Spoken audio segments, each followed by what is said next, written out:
यहाँ पर रहा था और रेल को समझा था। रावत की लड़ाई इस डिवीजन में 94-95 से लेकर 2008 तक लगातार चली। यह डीआरएम बिल्डिंग इस बात का गवाह है कि इस समस्तीपुर मंडल के आम रेल कर्मचारी, खासकर group D, group C, open line कर्मचारी, जिसका शोषण दमन होता था, अफसरों की तानाशाही, दादागिरी चलती थी, उसके खिलाफ अशोक रावत की लड़ाई चलती थी यहाँ। और आपको याद होगा, जो पुराने लोग इस बिल्डिंग में काम करते हैं और जो तथाकथित सरकारी यूनियन के लोग थे, है नहीं थे, उनको भी मालूम है कि इस डीआरएम ऑफिस में अशोक रावत ने ताला मारा था जब ब्रजमोहन प्रसाद ने आत्मदाह किया था। डीआरएम एसपी चौधरी हुआ करते थे। यहाँ पर घुसखोरी और कमीशन खोरी के खिलाफ कितनी लड़ाइयां मैंने लड़ी है यहाँ पर।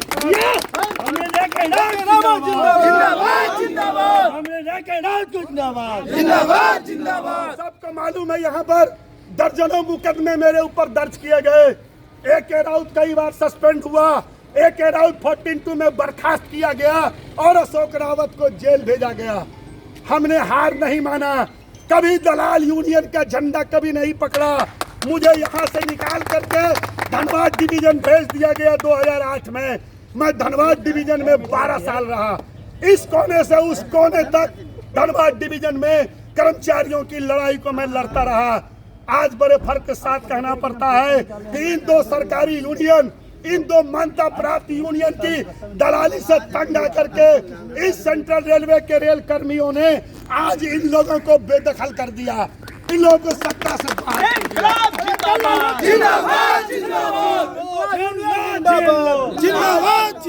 आज इस सेंट्रल रेलवे एम्प्लॉय यूनियन, जो प्योरली ओपन लाइन कर्मचारियों का संगठन है, जिसमें सबसे ज्यादा मेहनत कश, खून पसीना बहाने वाला, loco pilot, guard, station master से लेकर track man, pointsman, lever man, helper, technician, ये तमाम लोग जितने भी हमारे आर्टिजन कर्मचारी सभी विभागों में काम करते हैं, इन लोगों का ये संगठन है। 2007 में हमने IREC से नॉमिनेशन किया था, उस वक्त हमारा नॉमिनेशन रद्द कर दिया गया था। उसके बाद हमने 2011 में ECREU का गठन किया, रजिस्ट्रेशन कराया इन दलालों से टक्कर लेने के लिए। 2013 के चुनाव में ECREU पैर छाप के साथ चुनाव मैदान में आया था। 15 दिनों की तैयारी में हमने समस्तीपुर डिवीजन में नंबर 1 पोजीशन लाया था और ECREU को 4 नंबर पर ढकेलने का काम किया था। यह बात अलग है कि CRMC पावर में नहीं था, लेकिन इनका फेडरेशन ऑल इंडिया में था। 12 जगह ये जीते हुए थे। इनके रहते हुए रेलवे में 3,12,000 पोस्ट खाली क्यों है? इनके रहते हुए रेलवे कर्मचारी का विक्टिमाइजेशन क्यों है? इनके रहते हुए रेलवे स्टाफ की संख्या में लगातार घटती क्यों जा रही है? छुट्टी घट गया, PF ब्याज दर घट गया, स्टाफ की संख्या घट गई, ट्रेनों की संख्या बढ़ गई, हमारा टीयर 8 के मुकाबले रनिंग अलाउंस नहीं मिला, ग्रेड पे 1900 रह गया। ये तमाम तरह की जो बेईमानी हुई है आज तक, ये दो फेडरेशन के रहते हुए इतनी बड़ी बेईमानी रेल कर्मचारियों के साथ हुई है। कौन ऐसा कैटेगरी का स्टाफ है जो कहेगा कि हमको ठगा नहीं गया है? अरे रेलवे सुरक्षा बल जो रेलवे की सेफ्टी में दिन रात प्राणों की आहुति देता है, यहाँ भी निजीकरण, यहाँ भी बोला प्राइवेट सिक्योरिटी गार्ड को बहाल करो, RPF को हटाओ। ये डॉक्टर, ये जो इसका कमेटी की रिपोर्ट जो है, ये रिपोर्ट में ये कहा गया कि रेलवे का निजीकरण करो। दोस्तों, इसके खिलाफ दोनों यूनियन ने क्या किया? आज लाखों पद सेफ्टी के सरप्लस कर दिए गए, समाप्त कर दिए गए। आज कोई भी दुर्घटना होती है तो कभी लोको पायलट, कभी ट्रैकमैन को रिमूव डिसमिस कर दिया जाता है। ये हालात बने हुए हैं। ये दोनों तथाकथित रेलवे के दलाल, इन लोगों ने OPS की लड़ाई के लड़ते लड़ते, ये OPS की लड़ाई विजय बंधु के नेतृत्व में हम लोग लड़ रहे थे। MNOPS लड़ रहा था, IREF लड़ रहा था और ECREU लड़ रहा था, LRSA लड़ रहा था। हमारी लड़ाई को कमजोर करने के लिए ये दोनों यूनियन वाला जफरोस बनाया और जफरोस बना करके सरकार की दलाली किया। हमारे लड़ाई को, विजय बंधु के OPS के संघर्षों को इन लोगों ने तोड़ने का काम किया। और अभी अभी सरकार से मिलकर के जुलाई अगस्त में इसने एक नया जाल ले आया, UPS और यूपीएस के नाम पर एक बार फिर ठगा गया रेल कर्मचारियों को। सबसे बड़ी बेशर्मी की तो हद हो गई जब इन दलालों ने, सिर्फ गोपाल मिश्रा ने अपने बेटा के लिए एमएलसी का टिकट लेने के लिए भाजपा का जूता चप्पल पॉलिश करने का काम किया। जिंदाबाद जिंदाबाद जिंदाबाद। दोनों फेडरेशन का मठाधीश ने कल लाखों रेल कर्मी के साथ धोखा किया और यूपीएस ले आया। कोई भी व्यक्ति यूपीएस के समर्थन में नहीं है। बेशर्मी की हद हो गई। यूपीएस को लाने के बाद इसने विजय जुलूस निकाला। आज इन्हें शर्म आनी चाहिए। चूड़ी पहन के घर में बैठो। तुमने पहले तो छाती पर वार किया और उसके बाद तुम विजय जुलूस निकाला।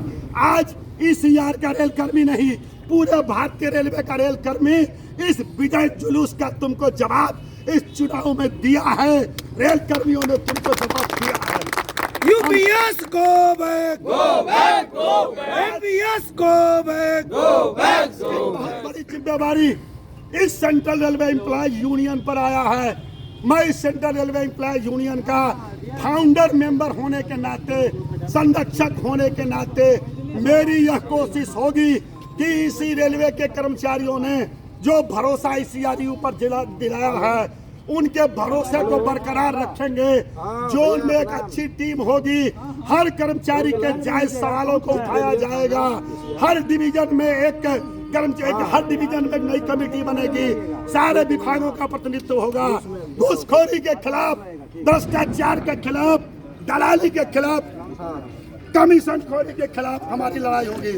और एक बात मैं आपको बता दूं कि इस सेंट्रल रेलवे एम्प्लॉयज यूनियन ने किसी भी रिटायर साथी को नेता नहीं बनाया है। हम लोगों ने देखा कि हमारे संगठन में AK राउत भी अगर 5 साल के बाद रिटायर होगा तो AK राउत भी इस यूनियन में कहीं नहीं रहेगा।